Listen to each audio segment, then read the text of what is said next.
2019 NFL Owners Meetings in Phoenix, Arizona. I'm Jim Wyatt, and I'm joined by Titans head coach Mike Vrabel.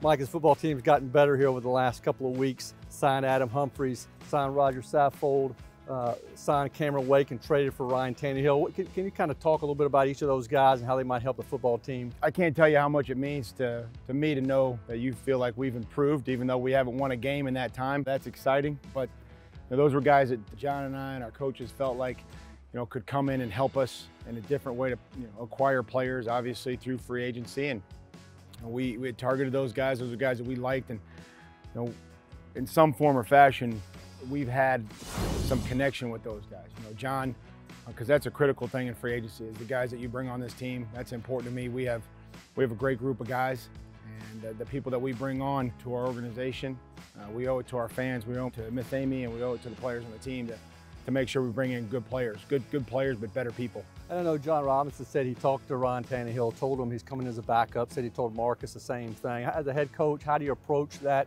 situation at the quarterback position now, and how do you expect that room to be in 2019? Well, I think we're going to have to add somebody to it. We're going to need a guy, a young guy that we can develop.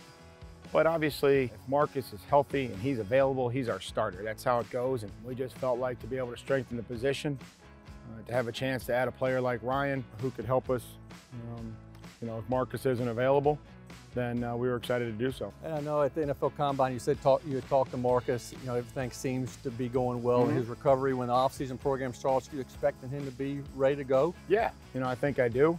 After our conversations together, we text and we talk, and I say, how you feeling? How's the family? How's everything else? And so I think he's enjoying some time away from this thing, and he's really focused on coming back healthy and excited about moving forward with Arthur and the staff. And we made an addition with Todd Downing, but I know he's excited to have his second year in the same offense, the same verbiage and communication.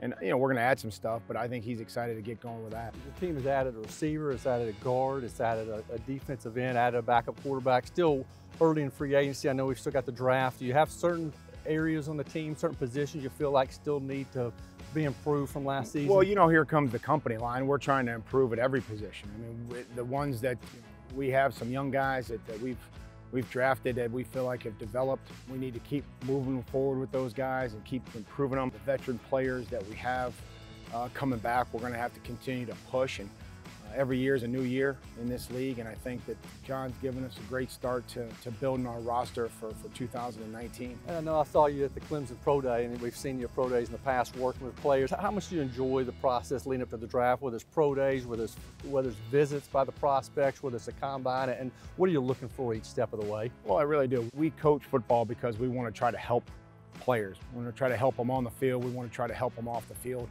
And we don't have a lot of guys that come through right now, and that's their right. That's what they should be able to do, and we're going to get them back on April 15th. But until then, I like getting out and working with guys and seeing how guys respond to coaching and doing the drills with them and seeing if that's somebody that we would like to add to our football team. And you kind of led me to my next question. I mean, until April the 15th, what's life like as a head coach, and how much are you chomping at the bit to kind of coach again? Well, it makes it nice that Carter plays baseball, so I can get to his games. I can see him play.